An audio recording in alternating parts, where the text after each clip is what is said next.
existe amor más puro que el de mamá y no existen ofertas tan grandes para agradar a mamá como las de Agencias Guay. Agencias Guay presenta.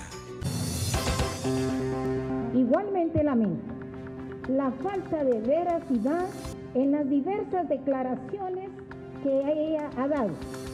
Fiscal del Ministerio Público María Consuelo Porras confirma reserva de investigación por caso Mario Estrada y pone en duda veracidad de declaraciones de la exfiscal. Le pedí a la DEA que hiciera del conocimiento de la Fiscal General de la República.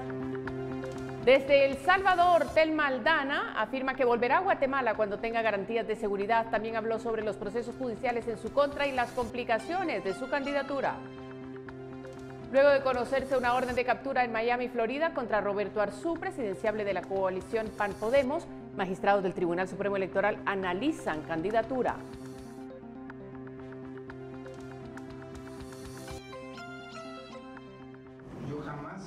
Roberto Barreda, principal sospechoso de la desaparición y muerte de Cristina Sicavisa, habla durante 3 horas ante el juez Miguel Ángel Gálvez para dar su versión del caso.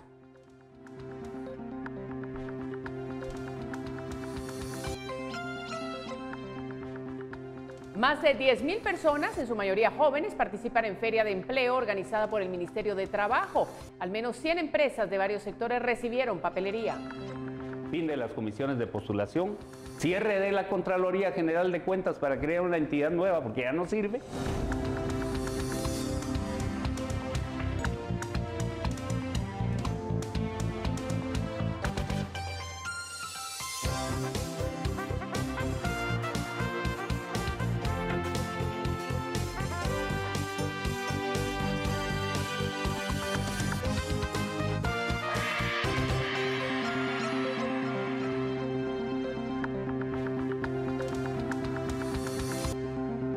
No existe amor más puro que el de mamá y no existen ofertas tan grandes para agradar a mamá como las de Agencias Guay. Agencias Guay presentó.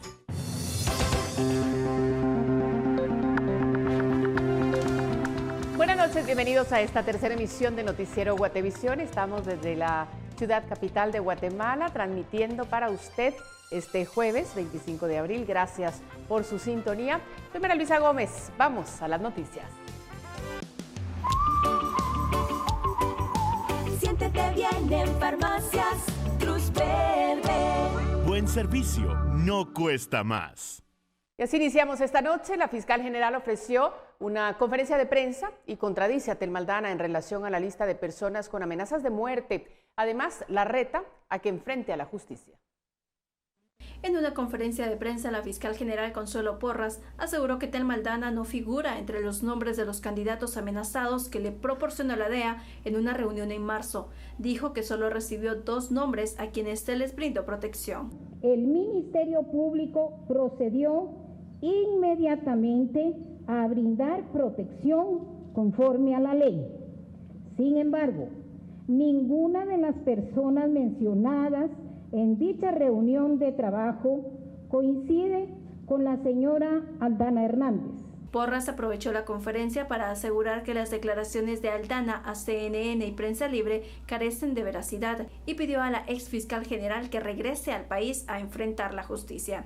Igualmente lamento la falta de veracidad en las diversas declaraciones que ella ha dado, pues en un primer momento, al salir del país, antes de ser girada orden de captura, en su contra, la señora Aldana Hernández manifestó que lo hacía por un compromiso previamente adquirido, indicando que regresaría en 2 o 3 días al país.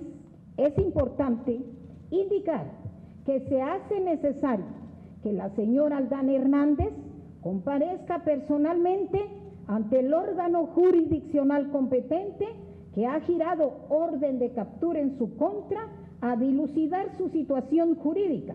La jefa del MP agregó que Aldana goza de seguridad porque ella misma dejó un acuerdo en el que se le proporcionaría protección de manera indefinida.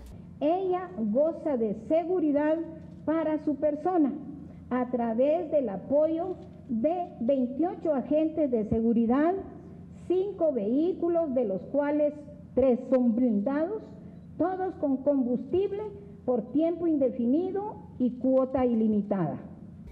Consuelo Porras no quiso profundizar sobre el caso de Mario Estrada, pues aseguró que la ley le prohíbe dar mayores detalles. En la conferencia de prensa también estuvo presente el fiscal de delitos electorales, Oscar Shad. Por Una Guatemala en Paz, Dulce Rivera y Juan Carlos Pérez. Por su parte, Telma Aldana dijo que volverá al país cuando el presidente Jimmy Morales le dé las garantías a su seguridad personal. También está a la espera de que la Corte de Constitucionalidad resuelva a su favor para poder ser inscrita como presidenciable por el partido Movimiento Semilla. Recibí información de la DEA a principios del mes de marzo, los primeros días del mes de marzo, de que una organización criminal estaba tratando de hacer un atentado en mi contra. Luego, el 10 de marzo, a través siempre de la DEA, se me comunicó que ese atentado estaba tratando de hacerlo el señor Mario Estrada. La DEA me recomendó no regresar a Guatemala, obviamente por razones de seguridad. Pero no termina ahí la historia. Aproximadamente 20 días después, recibo una comunicación de una persona de Guatemala, una persona seria, que me dice que tiene información de que el supuesto narcotraficante Giancarlo Sánchez, que estaba guardando prisión en el Mariscal Zavala, había escapado con apoyo de agentes del Estado y de otros privados de libertad del Mariscal Zavala, con el objetivo de hacer un atentado en mi contra. Le pedí a la DEA que hiciera del conocimiento de la Fiscal General de la República el hecho de que se estaba fraguando un atentado en mi contra, porque yo tenía conocimiento de que se estaban manipulando casos para pedir orden de captura en Guatemala en mi contra, para llevarme a prisión y asesinarme en prisión. Quería entonces que la DEA le diera el mensaje a la Fiscal General para que dejaran de manipular casos en mi contra y tratar de obtener ilícitamente una orden de captura para no dejarme participar. Es así como Telma Aldana reveló en exclusiva a Prensa Libre y Guatevisión cómo la DEA la alertó para que dejara el país. Indicó que regresará cuando tenga las garantías de seguridad, debido a que está amenazada de muerte. Y el gobierno de Jimmy Morales tiene la obligación de garantizar su seguridad. ¿Cuándo vuelvo a Guatemala? Cuando el señor Jimmy Morales, como presidente de la República, me dé las garantías necesarias de mi seguridad, que debe ser pronto, que debe ser a la brevedad. Por Una Guatemala en Paz, Andrea Domínguez, con información de Juan Manuel Fernández y en cámara, Eric Ávila. ¿Cuándo vuelvo a Guatemala? Para la próxima semana fueron citados el ministro de Gobernación y la fiscal general al partido de la UNE para que brinden información sobre avances en la investigación y medidas de protección ante las supuestas amenazas del narcotráfico de asesinar a candidatos políticos, detalles que manejan agencias de investigación de los Estados Unidos.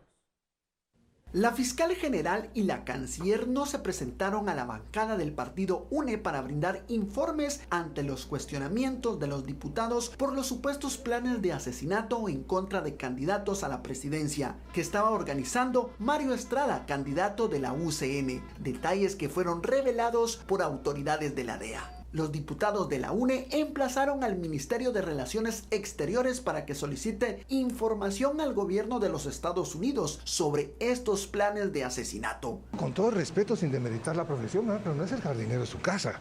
Son el candidato que puede, uno de los dos que están ahí son candidatos que van punteando en las encuestas. Gente que puede ganar las elecciones, que puede ser presidente de Guatemala. Entonces, tres, nos inquieta enormemente que solo se le haya hablado a uno por parte de la DEA. ¿Por qué solo a la otra señora? Que estuvo buenísimo que le hablara, porque también pobrecita, también se ve amenazada. Y la vida, la presidencia no creo que valga una vida, no queremos hacerle daño, pero ¿por qué solo a ella? ¿Por qué no avisarnos a nosotros? En representación de Sandra Jovel se presentó el vicecanciller Pablo García, quien indicó a los diputados que en Cancillería no han hecho ningún requerimiento de informes al gobierno de los Estados Unidos. Nosotros enviamos la solicitud. ¿Cuánto tiempo se dilaten ellos en entregarla? No tenemos, porque es una solicitud que se hace como se hace a cualquier gobierno, y incluso cuando se le hace al gobierno de Guatemala, nosotros tomamos el tiempo para contestar. Igual cualquier gobierno puede tomarse el tiempo que necesita para responder. No tenemos un tiempo específico de respuesta. Por una Guatemala en paz, en cámara, Noé Medina reporta para Noticiero Guatevisión, Alberto Cardona.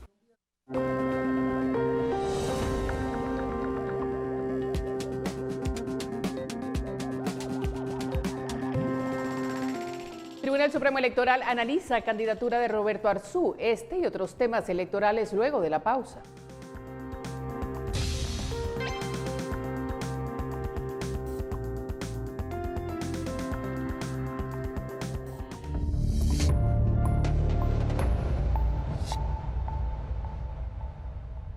Aquí estamos con más información. El Pleno de Magistrados del Tribunal Supremo Electoral analizará el caso de Roberto Arzú para determinar qué pasará con su candidatura presidencial.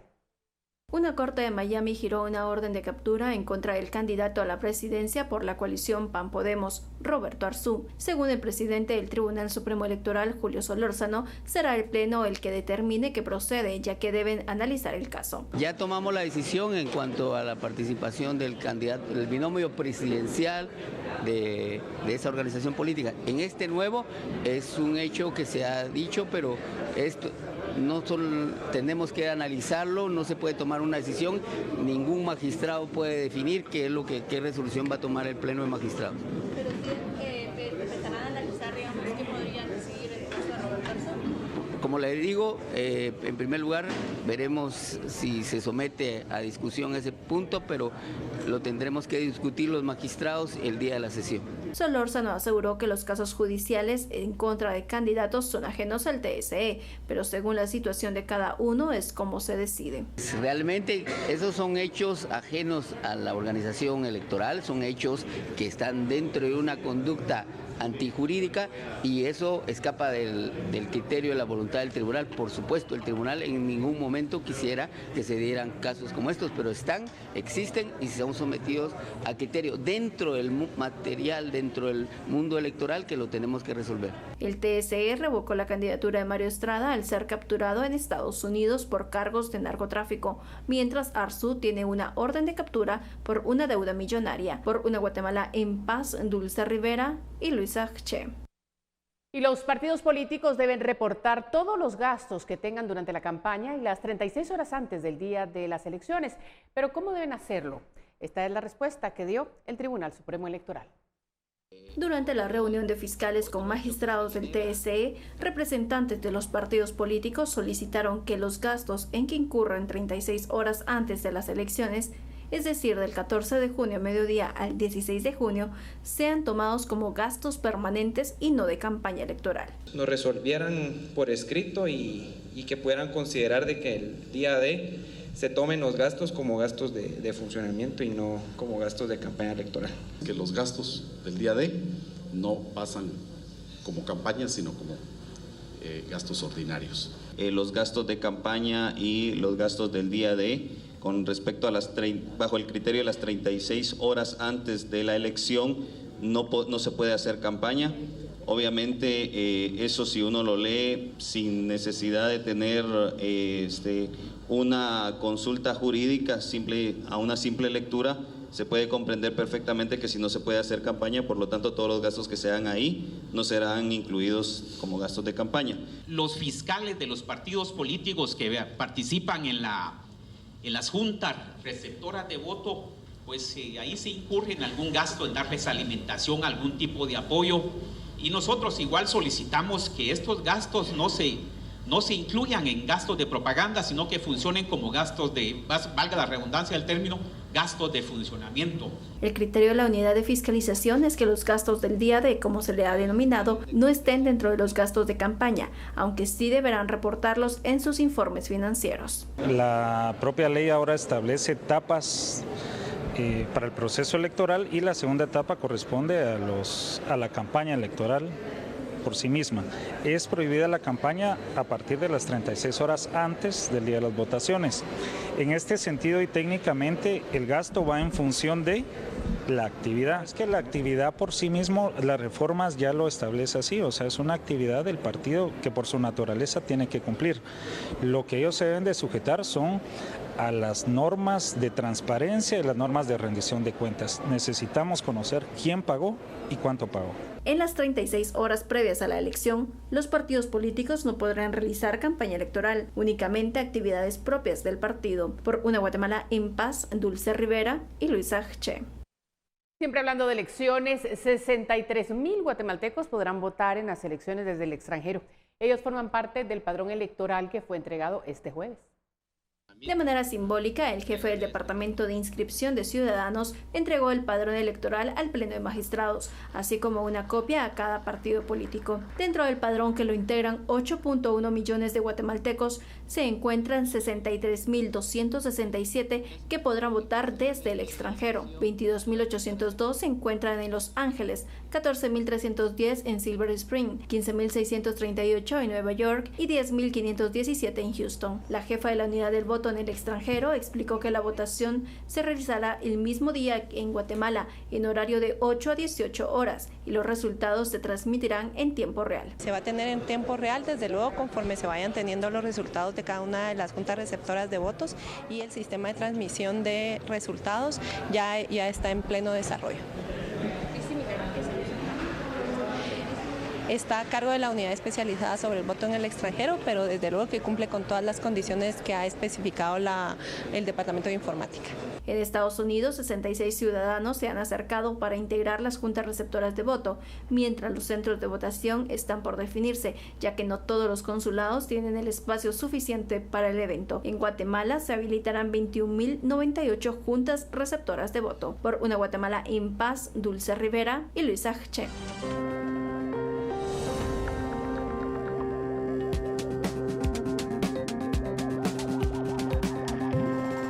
Roberto Barreda sostiene que Cristina Sicavisa está desaparecida. Este y otros temas luego de la pausa.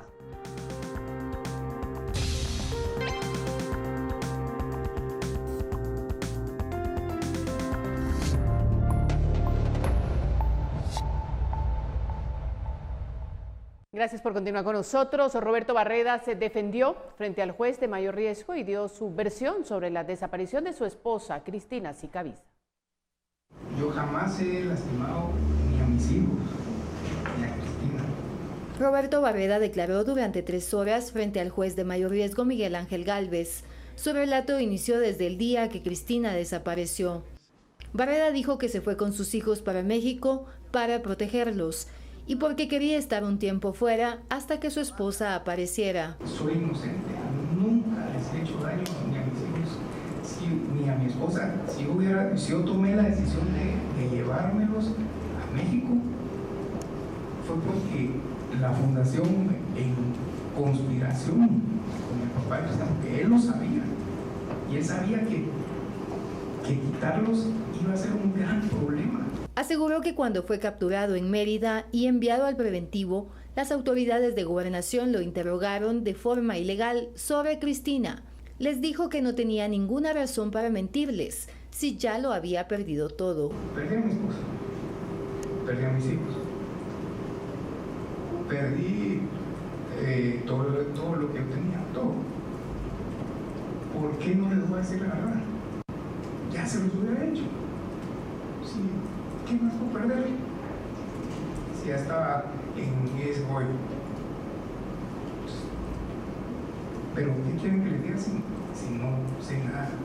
Quieren que les diga que sí, y esto no van a decir, bueno, ¿y dónde está el cuerpo?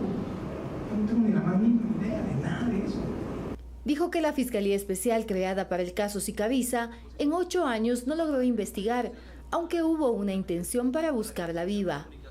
Una intención por parte del fiscal Héctor Canastú, que quiso poner unos afiches para buscarla viva. ¿Y sabe por qué no las puso? Porque la verdad él tenía la intención de hacerlo. Porque cuando se enteró la fundación que iban a poner los afiches, Rodman Pérez lo llamó a él, que si lo ponía lo despedía. Y si usted va a la bodega, porque eso me lo han contado los abogados, cuando han llegado ahí, en la bodega están todos los afiches tirados. Entonces, así, ¿cómo la vamos a encontrar? Roberto Barreda le dijo al juez que no iba a responder al interrogatorio de la Fiscalía porque el Ministerio Público supuestamente le había pedido a un reo de Mariscal Zavala, implicado en 19 asesinatos y 3 secuestros, que declarara en su contra, a cambio de beneficios. Por una Guatemala en Paz, Suseli Contreras y Emilio Artiga. ¿Qué tal están? Qué gusto que nos acompañen esta noche y a continuación le comparto el pronóstico del clima para hoy jueves 25 de abril para las próximas horas a lo largo del territorio nacional y podemos observar a través de la imagen satelital ingresos de humedad por ambos litorales del Pacífico y del Atlántico y esto pues puede provocar lluvias en horas de la tarde y prevalecen las condiciones de mucho calor durante el día. Le comparto las condiciones para las regiones de la franja transversal occidental, la costa sur y el departamento de Petén siguen con las mismas condiciones, mayormente soleado, pero para la noche y para el día de mañana también se pronostican lluvias en horas de la tarde, con excepción el departamento de Izabal, que se pronostica un cielo parcialmente nublado y se prevén lluvias acompañadas de tormentas eléctricas. Ahora les comparto el pronóstico del clima para los próximos 3 días en la ciudad capital, que para el día viernes, sábado y domingo se pronostican lluvias acompañadas de tormentas y las temperaturas máximas oscilando entre los 26 a los 28 grados centígrados. Y le comento que mañana viernes el sol saldrá a las 5:43 de la mañana y se ocultará a las 6:18 de la tarde. Así que hasta aquí llegamos con información del clima, pero sigan con nosotros en Noticiero Guatevisión.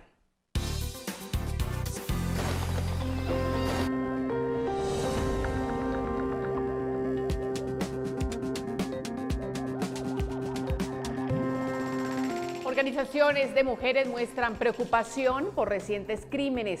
Continúa informado en Noticiero Guatevisión.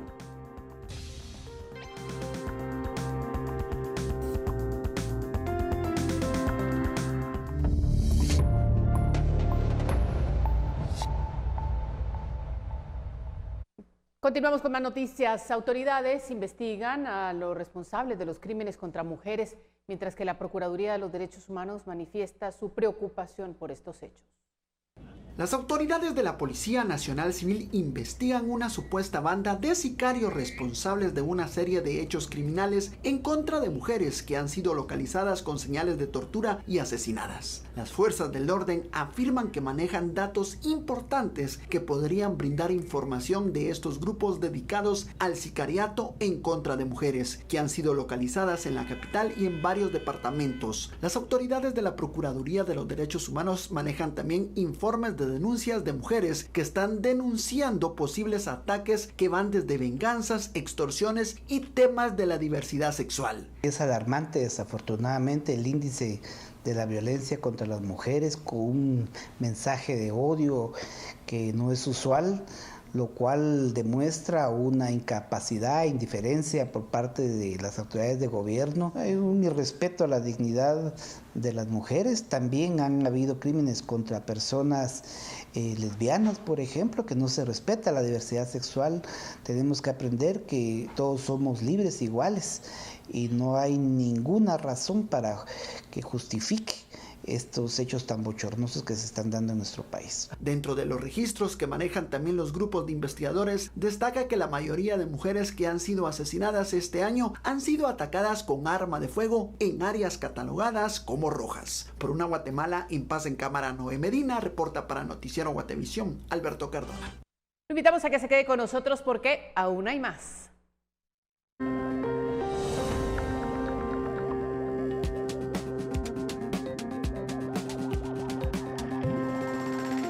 Contarle de la masiva participación de jóvenes en la Feria del Empleo. Este y otros temas luego de la pausa.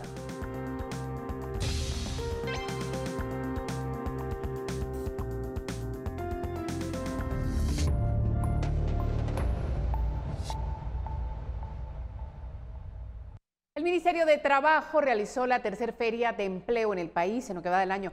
Más de 10,000 personas, en su mayoría jóvenes, llegaron al Parque de la Industria con el objetivo de obtener una oportunidad laboral. Desde las 5 de la mañana, miles de guatemaltecos llegaron al Parque de la Industria, donde se formaron largas filas de personas interesadas en conseguir una oportunidad laboral. Fueron más de 10,000 asistentes los que participaron en esta Feria del Empleo, la tercera que ha organizado el Ministerio de Trabajo en lo que va del año. Estamos teniendo a disposición de 8,000 plazas vacantes. Esto en atención a nuestra Política Nacional de Empleo Digno, cuyo eje 1 es la generación de empleo. En la feria había 100 empresas de varios sectores recibiendo papelería. Además, personal del Mintraf dio charlas a los asistentes para enseñarles cómo presentarse a una entrevista de trabajo y cómo elaborar una hoja de vida que sea llamativa e interesante para el Departamento de Recursos Humanos de cada empresa. La mayoría de asistentes a la Feria del Empleo fueron jóvenes, quienes están en busca de su primer trabajo. ¿Tú, digamos, estás en busca de tu primer empleo o ya trabajaste en alguna ocasión? De mi primer empleo. ¿Qué buscas? ¿Qué es lo que quisieras encontrar? Asistente de secretaria o algo que tenga que ver con administración. Sinceramente la necesidad económica, pues debido a ello no he podido realizar mis estudios siguientes después del diversificado. Entonces al enterarme de la Feria del Empleo me registré y todo y vine hacia acá. En esta ocasión muchos hicieron un preregistro a través de la plataforma Conéctate Today para facilitar el ingreso y evitar las largas colas. El registro online les brindaba un código QR que era escaneado en la entrada, evitando el proceso de registro en el lugar. Luego de la feria, el Ministerio de Trabajo se comunica con las empresas participantes para saber cuántas de sus plazas vacantes fueron ocupadas por asistentes de la feria. La relación va a ser directamente con la empresa, nosotros únicamente hacemos la intermediación laboral, acercar la oferta y la demanda. Entonces, el vínculo es directamente con la empresa, nosotros tenemos todos los registros y vamos a estar haciendo el seguimiento con las empresas posteriormente para ver los niveles de efectividad en cuanto a la colocación de las personas que andan en búsqueda de trabajo. Como novedad, el Mintraf dará seguimiento a las personas que no logren posicionarse en ningún puesto de trabajo, identificarán sus debilidades y les ofrecerán becas para mejorar y que en una próxima ocasión puedan obtener un empleo. Por Una Guatemala en Paz, Paula Osaeta y María René Barrientos. Y hoy fue el lanzamiento de la segunda edición de la revista Yo Emprendo, un ejemplar dedicado a los emprendedores guatemaltecos. Esta es la primera revista en el país que tiene contenido de realidad aumentada. La Asociación Guatemalteca de Empresas de Venta Directa realizó el lanzamiento de la segunda edición de su revista Yo Emprendo, un ejemplar dirigido a emprendedores que les brindará herramientas, información, artículos y todo lo que necesitan para salir adelante con su negocio. Desde temas económicos, desde autocoaching, desde cómo financiar mi negocio, cómo administrarlo, cómo emocionalmente yo puedo ser mejor, cuáles son las características de un buen emprendimiento y por supuesto también tener dentro de la revista opciones de empresas y servicios en pro de cualquier negocio de que uno pueda emprender. Se enfocan mayormente en los jóvenes, pues son un público que busca flexibilidad de horario, de ingresos y la venta directa lo ofrece, así como el emprendimiento. La revista Yo Emprendo incluye en esta edición un artículo de la Ley de Emprendimiento 2019, tiene un panorama económico e historias de éxito. Además, es la primera revista en Guatemala con realidad aumentada. Estamos asociando la tecnología a la parte impresa, ¿verdad? Y hemos puesto realidad aumentada a algunas páginas, ¿verdad? Digamos, unas páginas de la revista mantienen a través de una app, ¿verdad? Que uno tiene que descargar, realidad aumentada, que le permite a usted ver algún video, ver alguna imagen 3D, ver algún juego, alguna promoción, pues lo que realmente el cliente quiera poner. La revista es gratuita y la pueden encontrar en universidades, cafés, sucursales de Tecniescan, Banco Azteca, en el INTECAP y en las ferias de emprendimiento. Esta revista se ha complementado con expertos que han colaborado con AGVD, con su experiencia, para que dar a través de su experiencia y una guía al emprendedor para que pueda iniciar de una manera exitosa. La primera edición de la revista fue publicada en noviembre. Las publicaciones se harán cada 4 meses. Por Una Guatemala en Paz, Paula Osaeta y María René Barrientos. Y el Banco Mundial realizó un conversatorio llamado Los compromisos a largo plazo para una niñez con futuro, con el objetivo de pedir el apoyo para luchar contra la desnutrición crónica infantil en Guatemala y el saneamiento del agua. A ello se sumaron la iniciativa de Sony Bill y Melinda Gates. Según el Banco Mundial, en 50 años, Centroamérica logró reducir en promedio sus tasas de desnutrición crónica infantil en un 60%. De todos ellos, Guatemala es el que tiene el promedio más bajo, con un 27%, en comparación con El Salvador, que lo hizo ya en un 75%. Cifras que son alarmantes para el Banco Mundial, que ha girado varios préstamos a Guatemala en pro de la lucha contra la desnutrición crónica infantil y así como la malnutrición. Las cifras son muy altas para Guatemala, son de 46.6%. Yo he mencionado eso varias veces, pero lo voy a mencionar otra vez. Afganistán, que es un país que ha estado en conflicto activo desde los años 70, 40 años conflicto activo, tiene una tasa de 41%. Y Guatemala tiene 46.6. Eso no puede ser, eso no es normal para un país con la riqueza de Guatemala.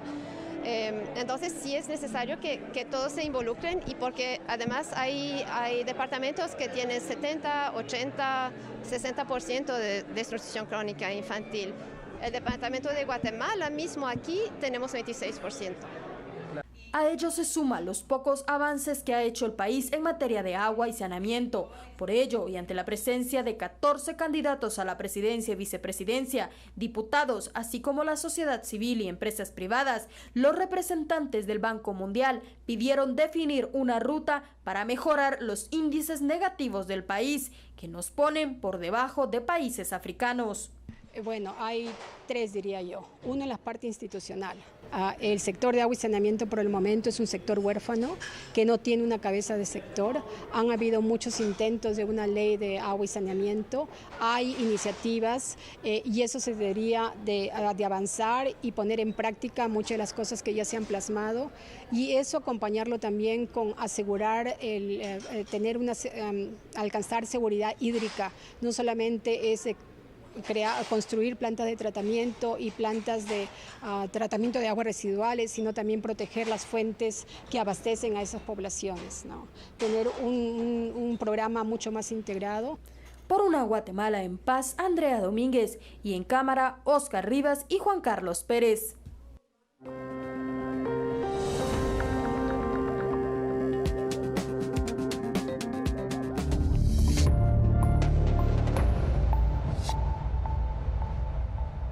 Noticias del mundo. El ex jefe de Odebrecht en Perú, Jorge Barata, entregó el miércoles a fiscales de ese país las llamadas rutas del dinero que la empresa brasileña repartió entre políticos peruanos.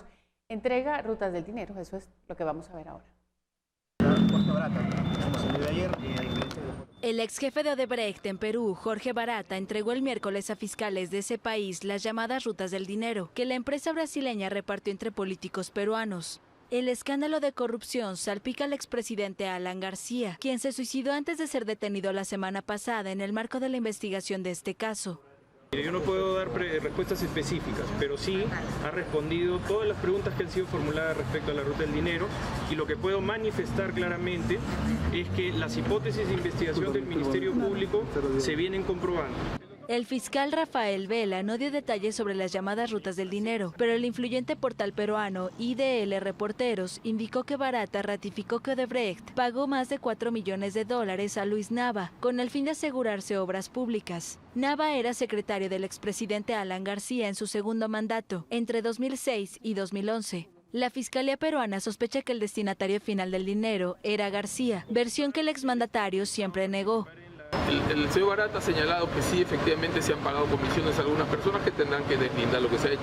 Pero en ningún momento dijo, por ejemplo, que el presidente Alan García pidió algo. En ningún momento. En ningún momento dijo, por ejemplo, que el presidente Alan García recibió algo. Luis Nava, que está detenido en Lima por 10 días en esta causa, niega los aportes ilícitos de Odebrecht. Por el caso de la constructora brasileña están en prisión preventiva el exmandatario peruano Pedro Pablo Kuczynski y la líder opositora Keiko Fujimori. También están involucrados los expresidentes Ollanta Humala y Alejandro Toledo. De vuelta a nuestro país, la Mesa de Competitividad de Alta Verapaz lleva a cabo 4 foros con candidatos a alcaldes y 1 con diputados, con el objetivo de informar a la población sobre las propuestas de los políticos.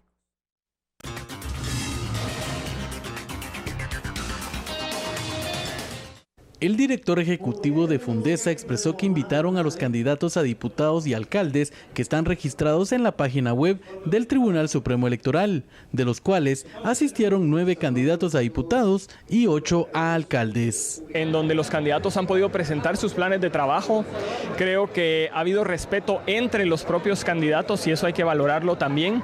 Y por el otro lado, es importante que como guatemaltecos no tengamos miedo a hacer estos foros. Vecinos manifestaron que estos foros son una plataforma para que puedan conocer las propuestas de los aspirantes, pero que existió debilidad en cuanto a las exposiciones. Tenemos que tener claro si lo que ellos nos vinieron a decir hoy es viable y si es factible, porque hubieron muchas propuestas que realmente son muy viables. A la hora de poderlas realizar acá en Alta Verapaz puede que no sean factibles. Me voy un poco insatisfecho.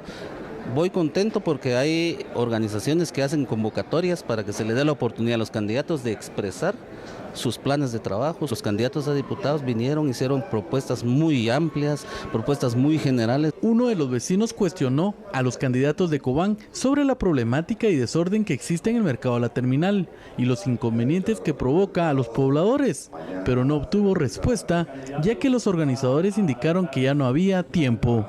La pregunta no fue respondida, no fue atendida, ¿verdad?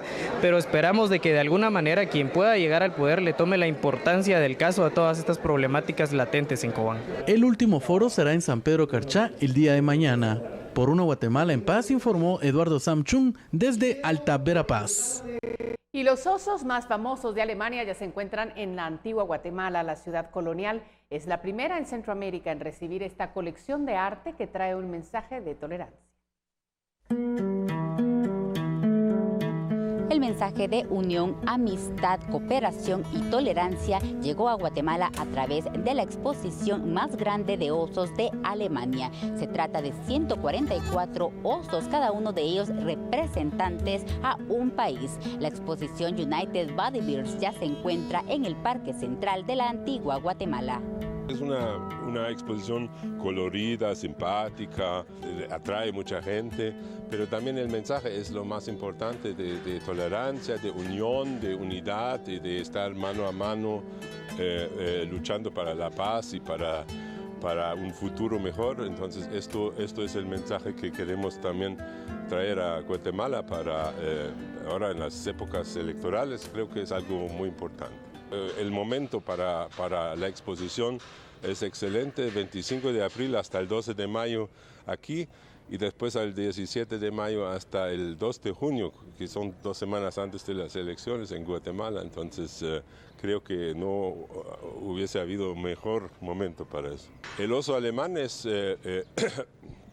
hecho por un artista de la ex RDA, del este de Alemania, que se llama Leiberg, Helge Leiberg, y el de Guatemala está hecho por Mayra Fernández. La exposición United Body Bears, el arte de la tolerancia, estará en el Parque Central de la antigua Guatemala hasta el 12 de mayo. Por una Guatemala en paz, Esli Melgarejo. La puesta en escena, titulada El Benemérito Pueblo de Villanueva, refleja la realidad que vive un poblado que está a las puertas de unas elecciones. Los protagonistas cuentan parte de la obra.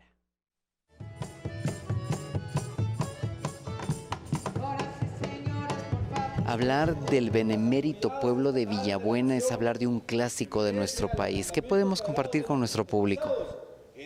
Bueno, realmente el Benemérito se estrenó en 1972 y desde esa época el Benemérito ha arrasado siempre en época de elecciones porque refleja todos los estratos y todas las capas sociales y todos estos enredos y estas porquerías que están ocurriendo dentro de las elecciones.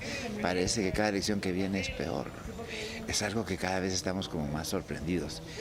Y esta obra que transcurre en un benemérito pueblo que no se sabe dónde está ni si existe, en 1850, en donde está ubicada la acción, es una obra que va a hacer reír a todo el público.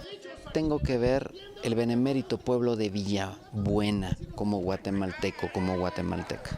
por el mensaje que tiene Renato ahora que estamos en elecciones, ¿verdad? O sea, Víctor Hugo puso esta hora, la instaló en el Viejo Oeste, en el año 1850. Habla de la matanza de los indios, ¿verdad? Los navajos, que por supuesto eso trasladándolo, estamos hablando de nuestra gente indígena. De las masacres que han habido aquí, que hizo el ejército en el tiempo de la guerra, todo lo que pasó entre guerrilla y ejército, que es algo muy triste, la verdad, en nuestra historia. Y por supuesto a través de todo esto han venido quedando personajes muy oscuros en la política del país. Demasiado oscuros, por no decirle negros, porque el negro dicen que no existe, ¿verdad? Que es ausencia de todo color, solo el espacio es realmente negro, pero aquí sí son negros. Regresamos al set principal con cada uno de ustedes.